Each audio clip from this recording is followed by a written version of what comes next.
Pessoal, quem aqui ainda mantém o hábito de escrever à mão? Porque em tempos, né, em que tudo é digitado, a gente digita tudo aí, escrever à mão pra mim, assim, é um ato de resistência até, né?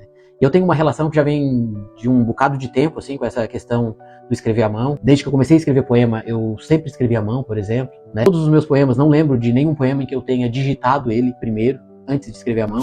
Então todos os poemas eu escrevo à mão e depois alguns deles eu digito. Mas eu tenho essa questão assim com escrever à mão, né? Uma coisa que eu gosto de fazer, que me dá prazer. E na parte da poesia é como se eu tivesse mais sensibilidade quando eu estou escrevendo à mão.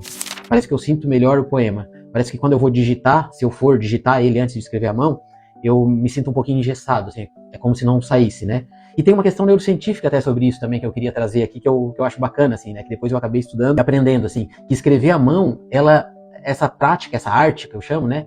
Faz bem para o cérebro, né? Ajuda o cérebro, aprende melhor, uma série de coisas assim, quando comparado a quando a gente digita textos, né? Tem alguns estudos que eu acho muito interessantes, assim, são estudos que eu acabei tendo contato. Por exemplo, tem um estudo publicado numa revista chamada Frontiers in Psychology, que mostrou que escrever à mão ativa padrões cerebrais mais complexos do que aqueles que são ativados quando a gente está simplesmente digitando, né? Crianças e adultos, por exemplo, que escrevem à mão, eles apresentam maior sincronização entre áreas sensoriais, motoras, cognitivas, e tudo isso favorece ali o aprendizado e a consolidação de memórias, né? Teve um outro estudo também bem bacana, publicado no Psychological Science, que demonstrou que tomar nota à mão, simples fato de fazer algumas anotaçõezinhas, algumas notas, né, leva a uma compreensão conceitual mais interessante, né, que tem um benefício maior do que quando a gente só digita, por exemplo, né. E também tem um estudo publicado numa revista chamada Trends in Neuroscience and Education, que revelou que o ato de escrever à mão, ele ativa áreas cerebrais que estão ligadas aí ao reconhecimento e à formação de conceitos linguísticos, ou seja,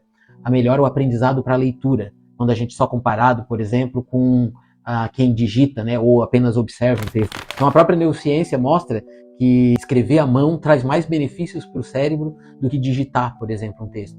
Então, diante disso, né, diante também dessa questão que eu acho que é poética, escrever à mão e tal, eu sugiro, né, e desafio as pessoas aqui, pô, que tal a gente escrever um pouquinho mais à mão, né? Carta à mão, há quanto tempo, por exemplo, não escreve uma carta à mão, escreve ali uma carta, se arrisca num poema, ao invés de digitar ele no celular, pega um papelzinho, escreve ele, um bilhetinho que seja, vai fazer umas anotaçõezinhas, escreve à mão para ver, faz isso por um tempo e depois me conta aqui para ver o que achou e qual o resultado que teve.